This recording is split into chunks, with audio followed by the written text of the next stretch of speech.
words. You may be seated.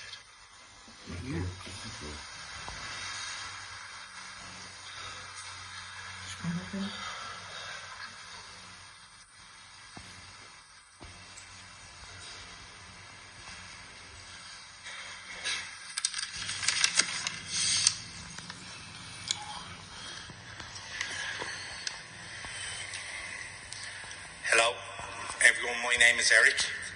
I'm Tony's youngest son. On behalf of my mother, my siblings and myself, I would like to thank you all for coming today. I would like to say a few words about my dad and share a few memories with you all. As most of you know, Dad was a very well-read and knowledgeable man. If you were in our house talking about anything from art to Irish history with him, he would walk out to his bookcase and you'd be guaranteed he would have a book on the subject. When I was writing my own wedding speech, he walked out to the sunroom and came back minutes later with a little guide book on how to write a speech. He had a book for literally everything. He was also a great storyteller. I remember when we were kids, we would go into Mum and Dad's room on a Saturday morning and he'd tell us the story of how he was bitten by a snake during the war and show us the marks on his arm. Little did we know that they were the normal inoculation marks we all have. But we fell hook, line and sinker for his story and loved listening to him tell it. We all have our own memories of Dad's stories.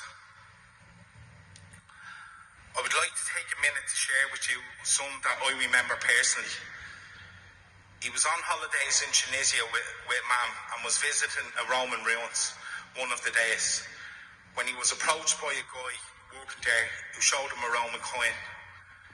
He bought it from the guy and when he came home he was curious to see what the coin would be worth. So Dad being Dad added a Roman coin book to his collection to research it. And when we couldn't find it in the book, Dad and I ended up going into a pawn shop on Marble Street to get the guy to have a look at it. He never had any intention on selling it. He just was genuinely curious about it. Dad could see straight away the guy was very impressed the minute he saw it. He asked Dad how he came across the coin. I was expecting him to tell the guy the truth, that he bought it on holidays.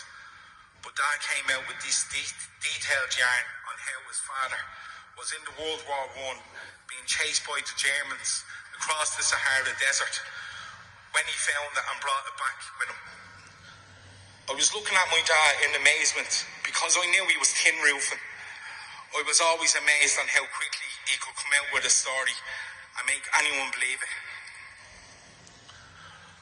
I have great memories of my dad, and when I was growing up, when I was a kid, my dad would be working the breakfast shift in the Skylab. So he would pick me up from school. We would always go into Dunn's and get the Dunn's shepherd's pie. We'd be on the bus home, and even though I knew the answer would be yes, I asked him, are we getting the shepherd's pie in Dunn's, Dad? He knew my love for football, and he would bring me to Talga Park to watch Shelbourne matches.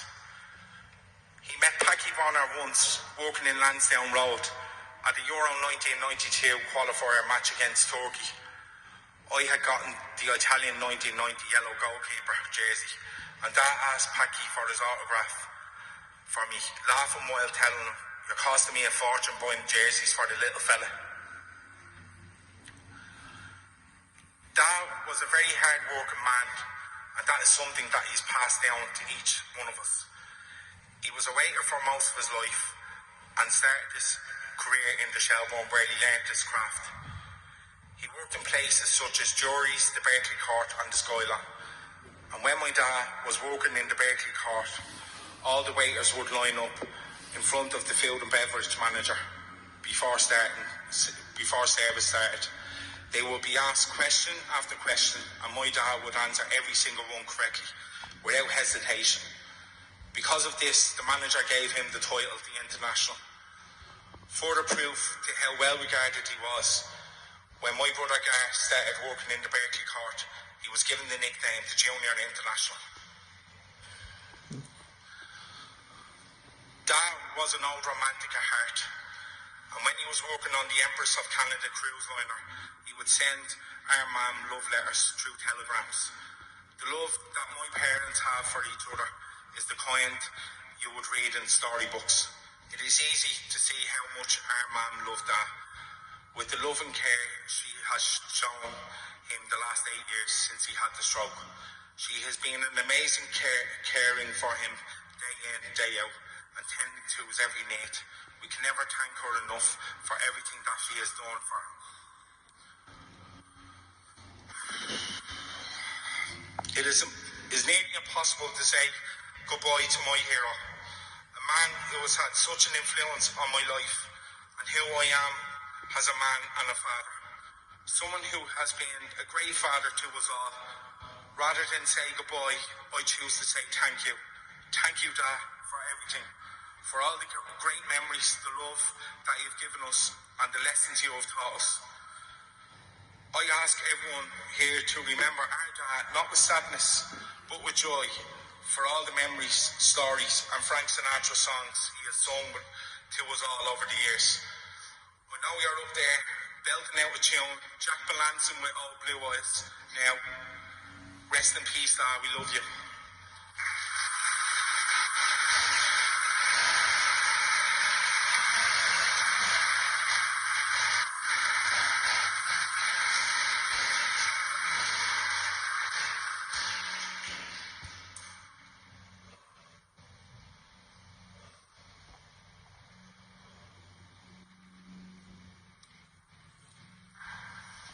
Thank you so much, Eric. You can breathe now.